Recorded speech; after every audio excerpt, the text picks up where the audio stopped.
thinking like, we all sort of see other women and go, oh, they're so strong and sassy and their self-esteem must be through the roof. And I loved you said that I think sometimes we're mistaking achievement and social confidence for self-esteem. Yeah. And maybe that in terms of that, you know, I wish I had known earlier. There are a bunch of other people or other women who aren't actually have like people even say that about me. Yeah. Like, oh, but you can talk in front of a room. Yeah. You must love yourself. Yeah. Oh no. Yeah. Let me tell you all the ways I don't. Yeah. Oh, absolutely. I mean, I think on an individual level that's true, and I think on a generational level it's true.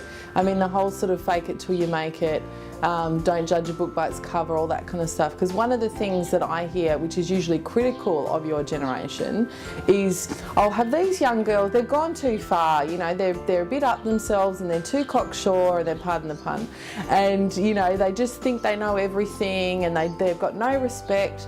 All of which is bullshit. But also I think what these people are misreading is that when they see that sassy kind of Beyonce confidence, for want of a better description, they think that that matches what's going on inside. Whereas again, if you look at actual facts, the reality is young women are still suffering ridiculous amounts of sexual assault, eating disorders, depression, anxiety, a whole range of things that do not match the narrative of your generation that everything's fine, everything's sorted out.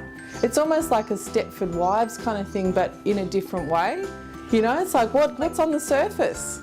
Yeah, it's you know? like the opposite of like the Stepford wife used to be that, oh, the house is fine, but now it's, nah, I'm good. I'm good. I'm loving the boobs and stuff. Right. And in fact, you may even hear that, say for example, where you hear, and I'm sure you would have seen this, and I've certainly seen it in my sexual health work, let's say you see a young girl kind of going, yeah, you know, I gave head to those 5 guys at that party and I totally was into it, and I went.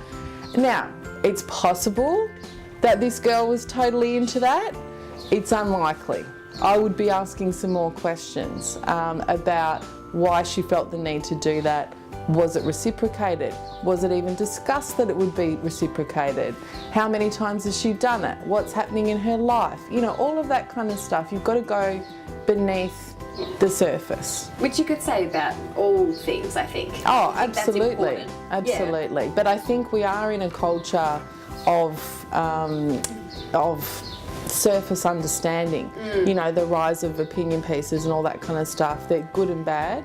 The bad is the lack of expertise, you know, of just looking at what's happening here rather than let's dig down a little bit. Same with that, you had a Beyonce reference along those lines as well, like this female sexuality is misunderstood as power, sex equals power, rather than like powerful. Yeah. Owning your sexuality is powerful. Yeah. And I think, you mentioned the same thing, that's role models. Beyonce's a good role model, but are we still perpetuating the idea that in order to be powerful, you still have to wear no pants? Yeah, that's right. You got to do it in your undies.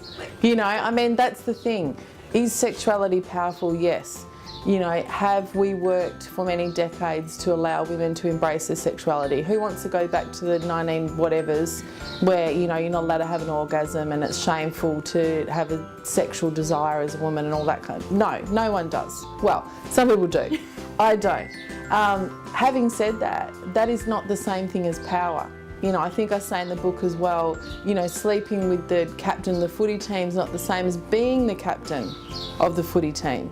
And I think we are at risk of conflating those two things. Kind of, well, if I do look and dance and project like Beyonce, I am Beyonce. No, Beyonce's got $1 billion. That's different.